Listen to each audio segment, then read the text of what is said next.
आधी पिक्चर में उठ के रोक के चली गई। सेंसर बोर्ड ऐसी पिक्चरों को बढ़ावा कैसे दे रहा है जो हमारे समाज के लिए बीमारी है। बॉलीवुड फिल्म एनिमल की तूती इस समय पूरी दुनिया में बोल रही है। भारत के साथ साथ विदेशों में भी रणबीर कपूर स्टारर एनिमल को फैंस का जबरदस्त रिस्पॉन्स मिल रहा है, जिसके चलते ये movie world wide box office collection के मामले में धमाकेदार प्रदर्शन करते हुए आगे बढ़ रही है।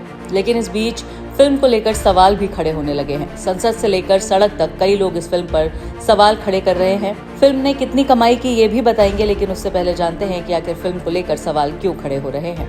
दरअसल गुरुवार को राज्यसभा में शीतकालीन संसद सत्र में गैर विधायी मामलों पर चर्चा के दौरान रणबीर कपूर की टॉप स्कोरर फिल्म एनिमल का मुद्दा उठा और इस पर चर्चा की छत्तीसगढ़ से कांग्रेस सांसद रंजीत रंजन ने। उन्होंने इस फिल्म में दिखाई जा रही हिंसा का मुद्दा उठाया। कबीर सिंह और एनिमल फिल्म का उदाहरण देते हुए सांसद ने आरोप लगाया कि फिल्मों में दिखाई जा रही हिंसा के कारण देश के युवाओं पर विपरीत प्रभाव पड़ रहा है। जानबूझकर फिल्मों को सनसनीखेज बनाया जा रहा है। साथ ही उन्होंने ये भी कहा कि एनिमल फिल्म में महिलाओं का अपमान और इतनी जबरदस्त हिंसा है कि उनकी बेटी और दोस्त रोते रोते फिल्म के बीच से ही सिनेमा हॉल से बाहर निकल गए। कांग्रेस सांसद रंजीत रंजन ने संसद में गैर विधायी मामलों पर चर्चा के दौरान कहा कि सिनेमा हमारे समाज का आईना है और इसका हम सब भी पर, खासकर युवाओं पर बहुत प्रभाव पड़ा है। लेकिन कबीर सिंह, पुष्पा और अब एनिमल जैसी फिल्में हाल ही में आ रही हैं जो हिंसा का महिमा मंडन कर रही हैं। रंजीत रंजन ने बताया कि उनकी बेटी और दोस्त ने एनिमल फिल्म में हिंसा को देखकर रोते रोते बीच में ही सिनेमा हॉल छोड़ दिया। उसने बाद में बताया कि फिल्म में इतनी ज्यादा हिंसा और महिलाओं के खिलाफ इतनी अपमानजनक बातें हैं। आजकल कुछ इस तरह की पिक्चरें आ रही हैं। अगर आप कबीर से शुरू करें, पुष्पा से शुरू करें और अभी एक एनिमल पिक्चर चल रही है। मैं आपको कह नहीं पाऊंगी कि मेरे बेटी के साथ भी बहुत सारी बच्चियां थी जो कॉलेज में पढ़ती हैं, सेकेंड ईयर में पढ़ती हैं।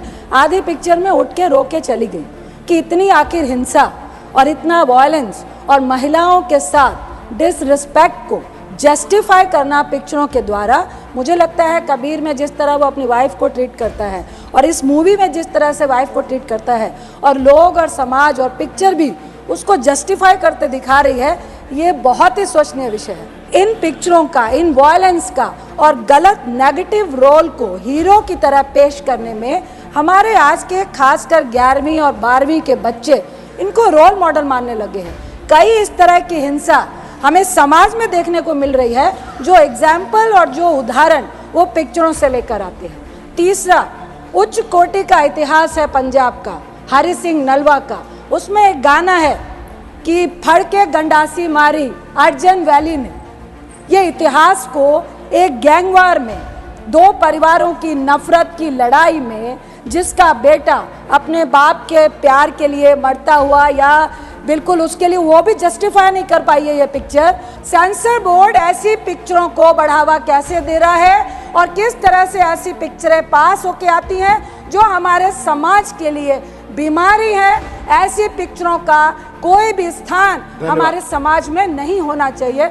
बहुत बहुत धन्यवाद। फिल्म को लेकर सवाल क्यों खड़े हुए ये तो आपने जान लिया, लेकिन अब जानते हैं कि आखिर इस फिल्म ने अब तक कमाई कितनी की। तो बता दें, इंडियन बॉक्स ऑफिस पर ताबड़तोड़ कमाई करने वाली डायरेक्टर संदीप रेड्डी वांगा की एनिमल का दबदबा वर्ल्ड वाइड भी कायम है।